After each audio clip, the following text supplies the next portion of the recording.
16-year-old Lily's legs ached, but she couldn't stop running.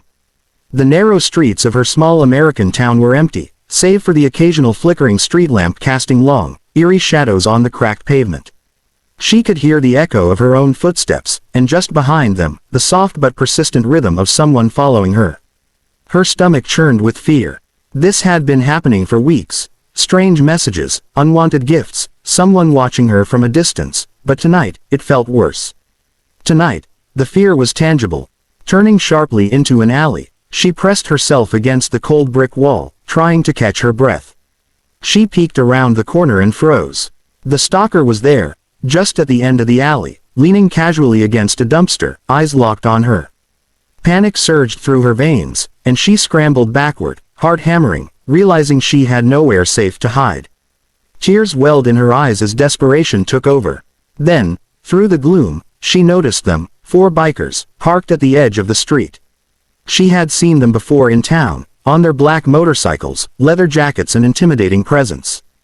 People whispered about them, calling them dangerous, but tonight, they were her only hope. She ran toward them, waving frantically. "Please, please help me," she shouted, her voice cracking. "He's been following me." The bikers turned toward her, their faces serious, assessing the situation without hesitation. One of them, a tall man with a thick beard and piercing eyes, stepped forward.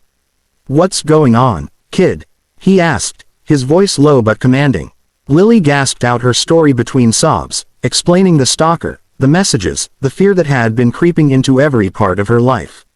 The bikers exchanged silent glances, the unspoken understanding passing between them. Without another word, the leader nodded, and the group sprang into action. Engines roared, echoing down the empty streets, tires screeching against the asphalt. The stalker turned, startled by the sudden noise and the overwhelming presence of the bikers. Lily felt a surge of relief. Hope wash over her as the bikers positioned themselves between her and danger, their imposing figures a shield she had never known she needed. She followed them cautiously, glancing back at the shadowy figure that had terrorized her life for weeks. The biker's presence was magnetic and intimidating, and Lily felt both terrified and strangely safe at the same time. Every instinct in her screamed that she could finally breathe. They weren't just strangers on motorcycles. They were protectors, her unlikely guardians, ready to confront the danger that had haunted her. As they turned another corner, engines humming softly now, Lily's trembling eased just slightly. The bikers communicated with nods and subtle gestures, working as a team she didn't fully understand but trusted completely. She realized she was no longer alone. Whatever came next, she felt certain that these bikers would face it head-on, and maybe, just maybe, she could finally escape the fear that had shadowed her life for so long. Lily's heart was still racing as the bikers guided her down the dim streets, their presence both terrifying and reassuring. The stalker had disappeared momentarily, likely calculating his next move, but the bikers were alert. Their eyes scanned every shadow, hands ready on their bikes' handles, muscles tense. Lily clung to the edge of the group, feeling safer than she had in weeks. She had never imagined that strangers on motorcycles could make her feel protected, but somehow, these rough, tattooed men had become her guardians. As they reached a quieter street, the stalker reappeared, stepping out from behind a parked van. His face twisted with frustration and anger, eyes wide as he took in the biker's formidable presence. One of them, a tall man with a beard and leather jacket, stepped forward, his shadow stretching across the asphalt like a warning. "Back off," he growled. The words were simple, yet they carried a weight that made the stalker hesitate. He knew instantly he was outmatched. Lily watched from behind the group, trembling. The bikers didn't need to attack. They exuded strength, authority, and a calm that only came from absolute confidence. Her stalker's bravado faltered as the leader slowly circled him, assessing him without breaking eye contact. Then, in a move that seemed almost effortless, one of the bikers stepped closer, placing a hand on the man's shoulder and pushing him firmly back. "Leave her alone. Tonight. Forever," the biker said, voice like steel. The stalker swallowed hard, fear replacing the arrogance that had fueled his pursuit for weeks. Without another word, he turned and fled into the shadows, disappearing from sight.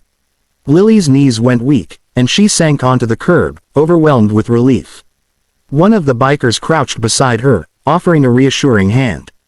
"You're safe now," he said, voice soft but firm. Lily nodded, tears streaming down her face. Thank you, she whispered, barely able to speak. Another biker helped her to her feet and guided her to a nearby safe house they had prepared for emergencies like this.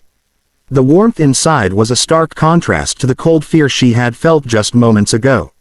Once inside, the bikers made sure she was comfortable, gave her water, and listened as she recounted every detail of her stalker's behavior. They took notes, exchanged messages, and coordinated with local authorities discreetly to ensure he wouldn't return. Lily felt a sense of gratitude so deep it made her chest ache. These men, who had seemed intimidating at first glance, had put everything on the line to protect a stranger. When it was finally time to leave, Lily hugged the nearest biker tightly. I don't know how to thank you, she said, voice muffled in his jacket. He ruffled her hair and smiled slightly, a rare soft moment in his otherwise intimidating demeanor. The gang mounted their motorcycles, engines roaring to life, and disappeared into the night. Lily watched them go, a sense of safety settling over her like a protective shield. For the first time in weeks, she felt truly free. She had found guardians in the most unexpected place, and she knew she would never forget them.